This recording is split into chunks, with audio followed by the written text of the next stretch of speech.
विधानसभा की कार्यवाही में उठा पोलावरम बांध का मुद्दा। जेसीसीजे विधायक रेणु जोगी ने यह मुद्दा उठाया। इसे बचाने के लिए सरकार क्या कर रही है, कहना है रेणु जोगी का। जल संसाधन मंत्री रविंद्र चौबे ने इसका जवाब दिया। छत्तीसगढ़ के कई इलाके डुबान क्षेत्र में आ रहे हैं।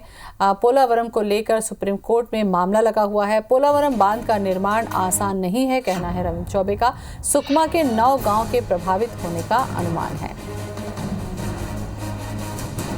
तो पोलावरम बांध का मामला भी आज शीतकालीन सत्र में गूंजा। रेणु जोगी ने इस मुद्दे को उठाया। इसे बचाने के लिए सरकार क्या कर रही है, ये जानना चाहा रेणु जोगी ने। जल संसाधन मंत्री रविंद्र चौबे ने इसका जवाब दिया। छत्तीसगढ़ के कई इलाके डुबान क्षेत्र में आ रहे हैं। छत्तीसगढ़ में पोलावरम को लेकर सुप्रीम कोर्ट में मामला लगा हुआ है और पोलावरम बांध का निर्माण इतना आसान भी नहीं होगा, क्योंकि सुकमा के 9 गांव इससे प्रभावित होने का अनुमान लगाया जा रहा है। तो जेसीसीजे विधायक रेणु जोगी ने पोलावरम बांध का ये मुद्दा उठाया। और इसी खबर पर ज्यादा जानकारी के लिए हमारे साथ जगदलपुर से जुड़ रहे हैं हमारे संवाददाता नरेश मिश्र। नरेश, पोलावरम बांध का मुद्दा आखिर आज शीतकालीन सत्र के चौथे दिन सदन में उठ गया।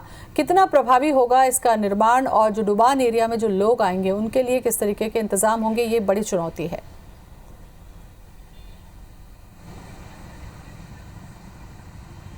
बिल्कुल, देखिए, ये एक दशक से बस्तर में एक महत्वपूर्ण मुद्दा है और ख़ास तौर पे जो तेलंगाना और सीमांध्र का सीमाई इलाका है, विशेष तौर पर कोंटा जो विकास खंड है सुकमा जिले का, इसके 9 गांव की 17 बसाहटें प्रभावित हो रही हैं। एक दुर्ला जनजातीय समुदाय के एक बड़े विस्थापन का खतरा इससे पैदा हो रहा है, जो कि जनजातीय मुद्दे के लिहाज से भी काफ़ी महत्वपूर्ण है। तो ये मुद्दा सालों से राजनीति में गर्म रहा और आपको ध्यान होगा कि ठीक चुनाव से पहले कांग्रेस के नेता जो कोंटा के विधायक और मंत्री हैं कवासी लखमा, उनके नेतृत्व में बस्तर के तमाम विधायकों ने पोलावरम बांध को लेकर के एक ज़बरदस्त विरोध कोंटा इलाके में किया था। लेकिन इसका ना तो निर्माण रुका है, ज़रूर मामला सुप्रीम कोर्ट में गया है। यहाँ जो बांध की ऊंचाई है, क्योंकि करीब 115 किलोमीटर शबरी नदी की तरफ बैक वाटर आएगा यदि ये पोलावरम बांध बनता है तो इस मुद्दे को लेकर सुप्रीम कोर्ट छत्तीसगढ़ सरकार पहले से जा चुकी है। लेकिन पोलावरम बांध क्योंकि राष्ट्रीय परियोजना घोषित है और काफ़ी बड़े इलाके को ये एक तरह से फ़ायदा पहुंचा रही है, इसलिए फ़िलहाल इसका काम रुका नहीं है। जहां तक छत्तीसगढ़ और उड़ीसा के मसले की बात है, यहाँ पर इनकी आपत्ति ये है कि जो बैक वाटर से डुबान को कम करने के लिए प्रस्ताव तेलंगाना सरकार की तरफ से दिया गया है, वो उससे संतुष्ट नहीं है और वो ये चाहते हैं कि यदि बांध की हाइट कुछ कम की जाए, मसलन 142 फीट के आसपास की जाए, तो उससे कुछ ज़रूर राहत मिल सकती है और ये जो डुबान का क्षेत्र है कुछ कम होगा। वरना आने वाले समय में कोंटा विकास खंड जो सबसे पुरानी बसाहटों में से एक है छत्तीसगढ़ की, वो इससे डुबान में प्रभावित होगी और एक जनजातीय समुदाय दुर्ला। तो ये जवाब ऐसा लगता है कि सुप्रीम कोर्ट के पर में जो मामला चल रहा है उस पर सरकार ने टाल दिया है। नरेश, यहाँ पर सुकमा के 9 गांव के प्रभावित होने की बात कही गई है, उसका जिक्र किया गया है और इसके निर्माण की चुनौती को स्वीकार भी किया गया है।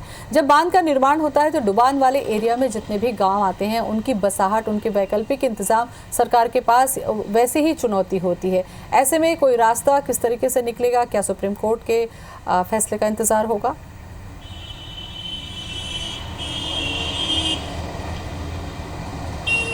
देखिए, अभी तो इस मामले में कोई भी नतीजा नहीं आया है, क्योंकि एक अनुमानित संयुक्त रूप से एक जांच होनी थी मौके पर और इसके बाद पर्यावरण स्वीकृति मिलनी थी, क्योंकि इसमें पर्यावरण का भी बड़ा क्षेत्र प्रभावित होना है।